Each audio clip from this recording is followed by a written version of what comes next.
어느 날부터인지 아내와 대화하는 일에 어려움을 겪은 남자가 있었습니다.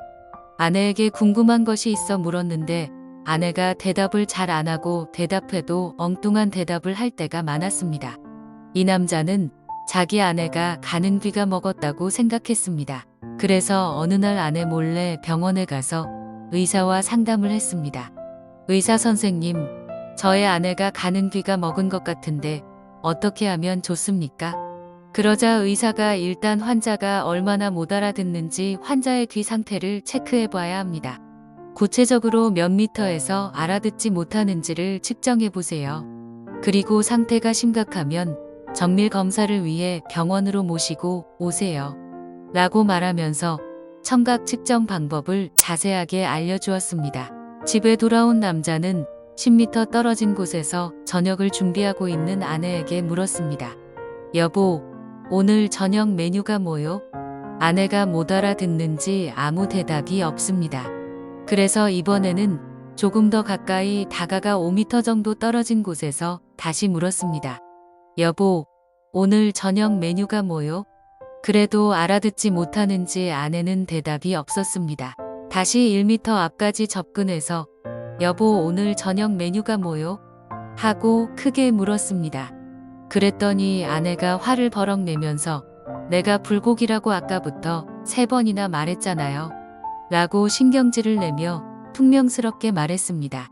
알고 보니 가는 귀가 먹은 사람은 아내가 아닌 남편이었습니다. 그때까지 남자는 그 사실을 전혀 모르고 있었습니다. 소크라테스가 남긴 격언 중에 나는 오직 내가 모른다는 사실을 알고 있다. 라는 말이 있습니다. 자신이 무지하다는 것을 깨닫고 인정한다는 것은 쉬운 일이 아닙니다. 우리는 어려서부터 지금까지 많은 것을 배워왔습니다. 걸음마도 배우고 말도 배우고 사물을 구별하는 법도 배우고 수를 헤아리는 법도 배웠습니다. 학교에 들어가서 전문 지식도 배웠습니다. 공부를 많이 했다고 우주의 비밀을 다 안다고 할 수는 없지만 그렇다고 해서 아는 것이 하나도 없다고 하기도 곤란합니다.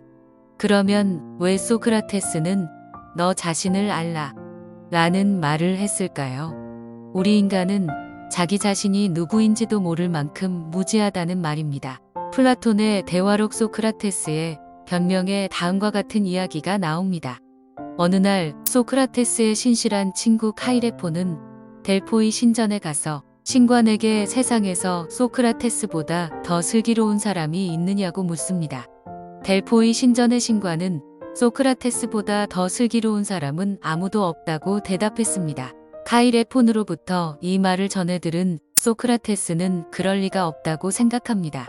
아테네 안에만 하더라도 뛰어난 정치가, 예술가, 과학자들이 즐비한데 맨날 맨발로 장터 주변을 어슬렁거리면서 조무래기들과 입씨름으로 하루해를 보내는 자기를 세상에서 가장 슬기로운 사람이라는 말이 맞지 않다고 생각하고 그 사실을 증명하기 위해서 당시 아테네에서 가장 슬기롭다고 알려진 많은 사람을 찾아다닙니다.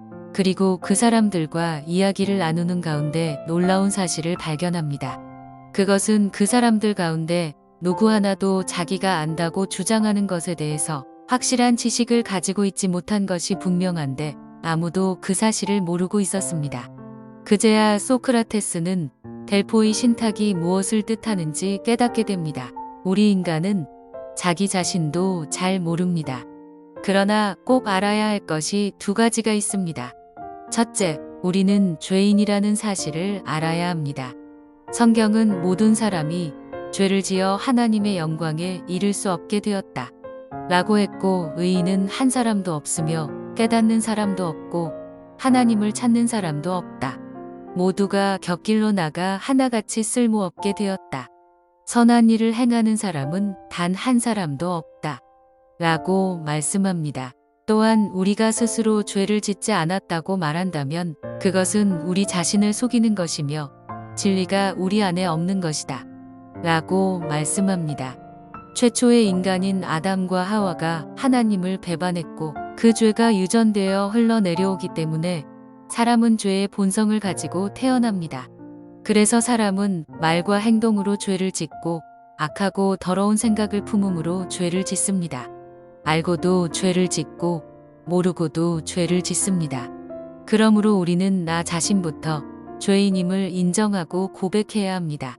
사람들이 현장에서 간음하다가 붙잡힌 여인을 예수님께 데려와서 율법대로 돌로 쳐 죽여야 한다고 강변하자 예수님께서 죄 없는 자부터 먼저 돌로 치라고 말씀했고, 그 말을 들은 사람들이 일말의 양심이 있어서 들었던 돌을 내려놓고 하나둘 흩어져 돌아갔던 것처럼 나 자신이 죄인임을 인정하고 상대방을 치기 위해 들었던 돌들을 조용히 떨어뜨리고 우리 본연의 자세로 돌아가야 합니다.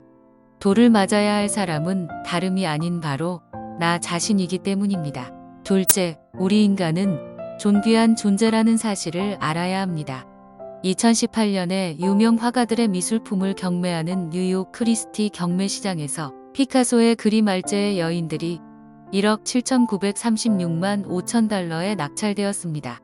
전 세계 경매에서 가장 비싸게 팔린 예술 작품은 500여 년 전 레오나르도 다빈치가 그린 살바토르 문디입니다.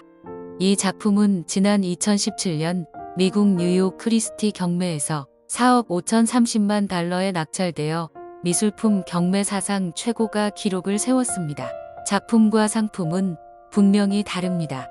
상품은 일반인들의 일상생활 필요를 위해 만들어지지만 작품은 사람들의 정신세계와 영적인 세계를 위하여 창작됩니다. 상품은 팔아서 이윤을 남길 목적으로 만들지만 작품은 작가가 그의 사상과 혼을 담고 싶어서 창작합니다. 상품은 일정한 값이 정해져 있지만 작품은 정해진 값이 없습니다. 상품은 얼마든지 하자와 불량품이 나올 수 있지만 작품은 불량품이 없습니다. 왜냐하면 상품은 소비자의 기호에 맞추어서 만들지만 작품은 작가의 생각대로 만들어지기 때문입니다. 그러면 사람은 상품입니까? 작품입니까? 성경은 하나님께서 사람을 하나님의 형상대로 창조하셨다고 말합니다. 그렇다면 인간은 하나님의 작품임에 틀림이 없습니다. 하나님의 작품성과 예술성은 반 고흐나 레오나르도 다빈치, 피카소와는 비교가 되지 않습니다. 그래서 하나님의 작품인 인간은 아름답습니다. 독특한 개성이 있습니다. 우리는 분명히 하나님의 의도대로 만들어졌습니다. 사람은 하나님이 만드신 창조물 중에서 최고의 명품이며 최고의 걸작품입니다. 사람을 결코 값으로 평가할 수 없는 이유가 여기에 있습니다. 이렇게 귀한 인간들을 구원하기 위해서 하나님은 외아들 예수를 보내셔서 대신 죽게 하고 인간을 살리셨습니다.